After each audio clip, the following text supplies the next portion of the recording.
A crazy moment after the killer goal from Christopher Wu. At the additional time, putting the indomitable Lions at the 8th finals.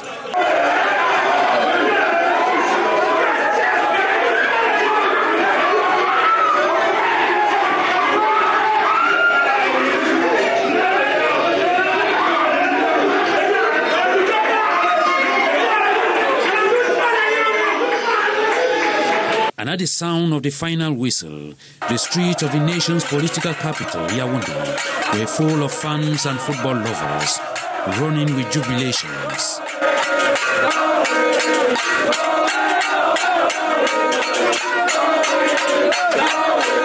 And this is the atmosphere here at the neighborhood in Yaoundé. Hundreds of fans coming to crowd around the Canal office here in Yaoundé to express their satisfaction for the victory of the indomitable Lions. A miraculous victory at that, and a victory they never dreamt of. And at this point in time, they can only sing and rejoice because they never expected the Lions to be able to qualify, especially when the Lions were being led by 2 goals to 1 by the Scorpions of Gambia.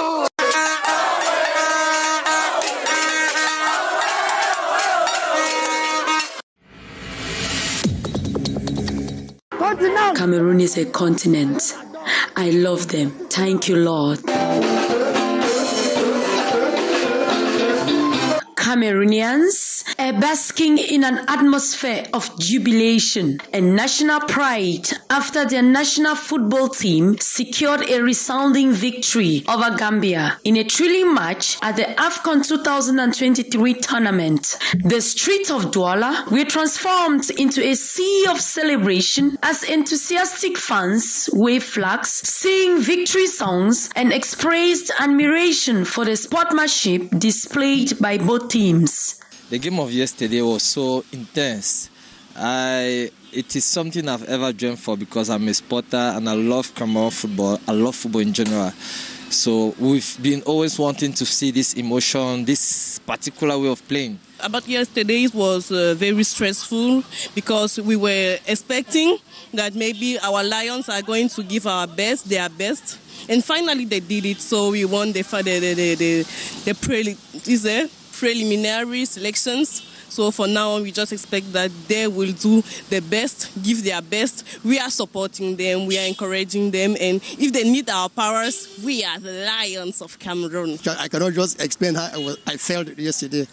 Since I knew already that we were going to win, so I was so happy. This is what some of them have to say for the round of 16 against the Super Eagles of Nigeria.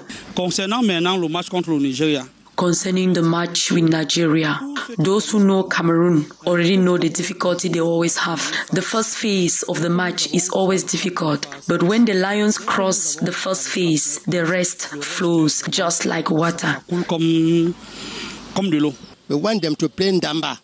They should put their legs and make things happen. So I only believe that we are going to have a good match with Nigeria. The match has not only renewed passion for football, but also served as a unifying force, bringing Cameroonians together in joy and appreciation for the beautiful game.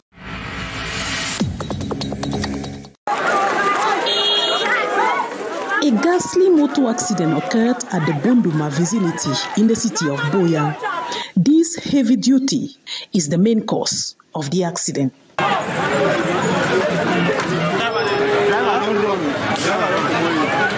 The truck, which left OIC en route to Bonduma, had a brake failure and hit several cars on the street.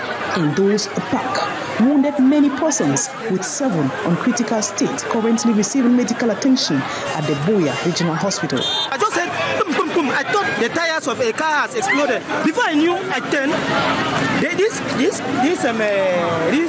vehicle has carried this cargo, has carried it knocked an Okada, not Okada, he was riding an Okada. So I did not see the person. Before I noticed, it has hit this person, hit this one. The car just failed brakes. It failed brakes. Eyewitness account have it that the incident left many shocked.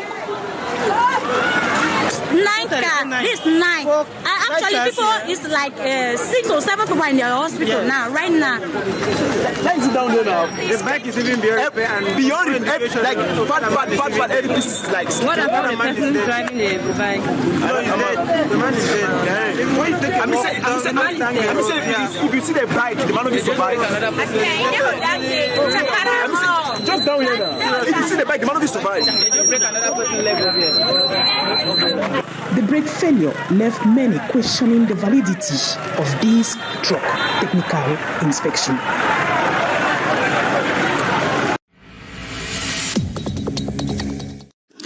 They are all farmers of Monde village. They dropped their farm tools and left their village to Buea on foot to express their anger over the destruction of their farms.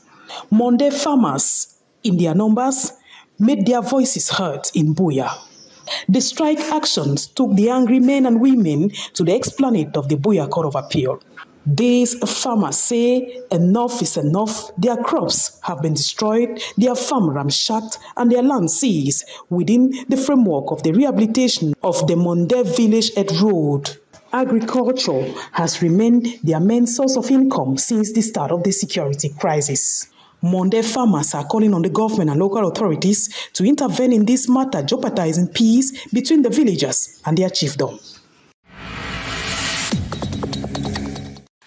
Going late to school or arriving the school campus after the stipulated time is an old standing attitude for students. At past 7 a.m. or 7:30 a.m. time, most schools shut their main gates for effective start of classes.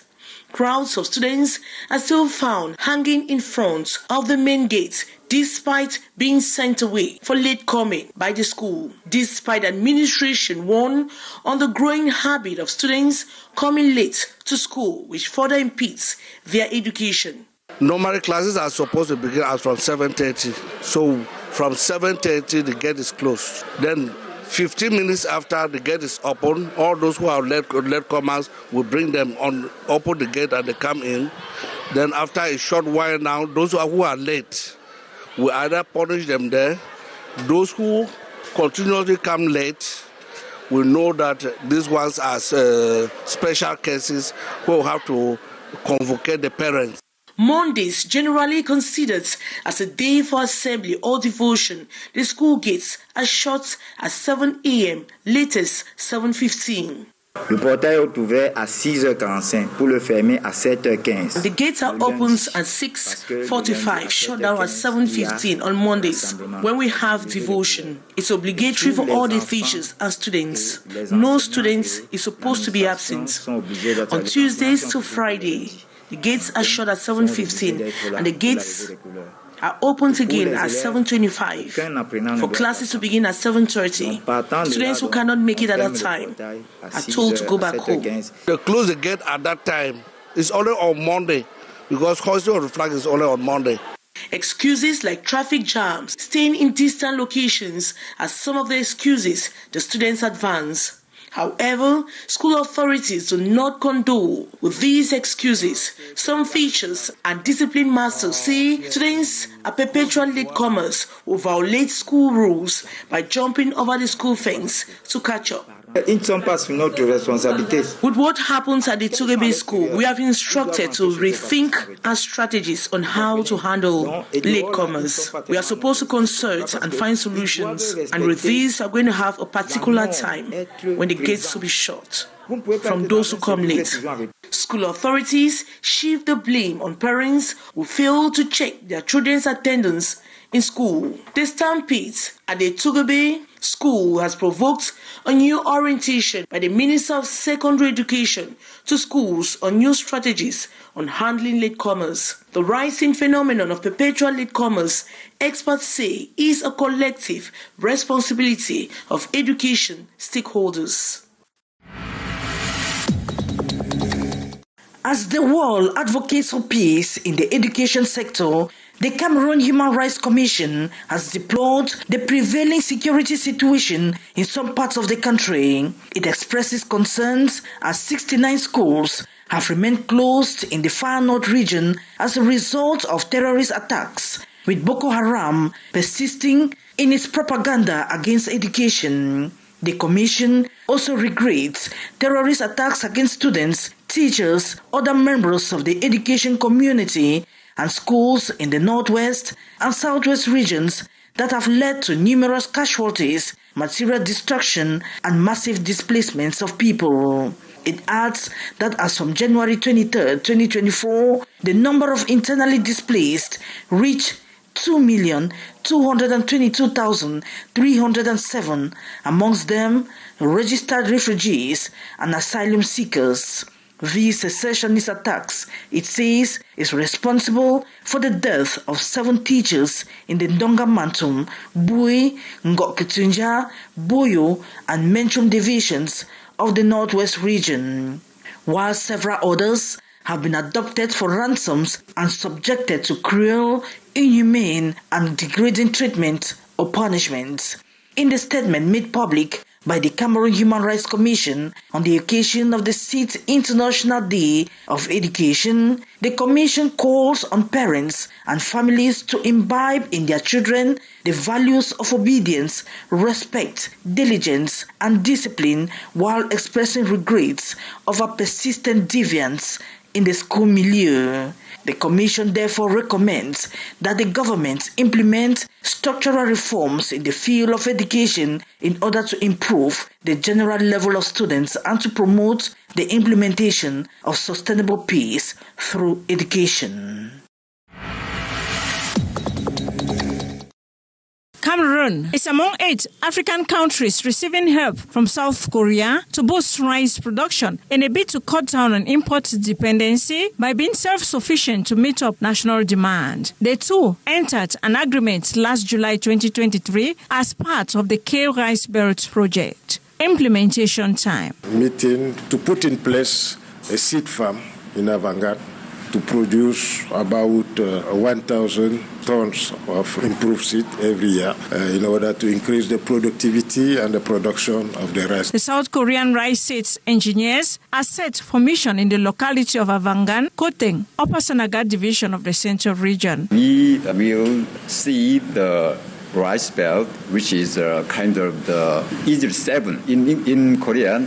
We will distribute our cultivation complexion. Rice is a staple here in Cameroon. The demand year in, year out always surpasses supply, despite being a rice producer. Importation steps in. With these plans, Cameroon will be able to produce rice seeds that better suits local conditions and have yields higher than domestic varieties. The objective of the audience, the Minister of Agriculture and Rural Development, Gabriel Mbairobe, paid the South Korean delegation this day in Yaoundé.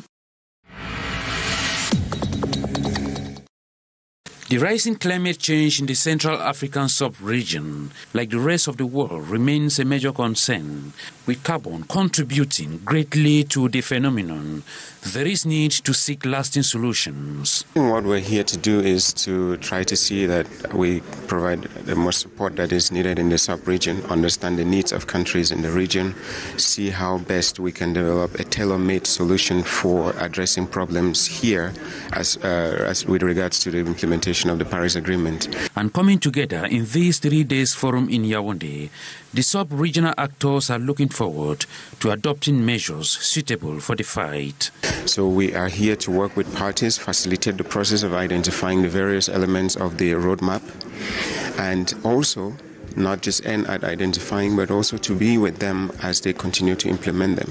So we want a solution that is bottom-up, a solution that is coming from the region, that is tailored to the needs of the region. Opening the platform on January 23rd, Cameroon Minister of Environment, Protection of Nature and Sustainable Development, Hele Pierre, insisted that priority should be given to home solutions, not waiting for foreign intervention. The experts and stakeholders are also vying towards developing an alliance of managing the global carbon market.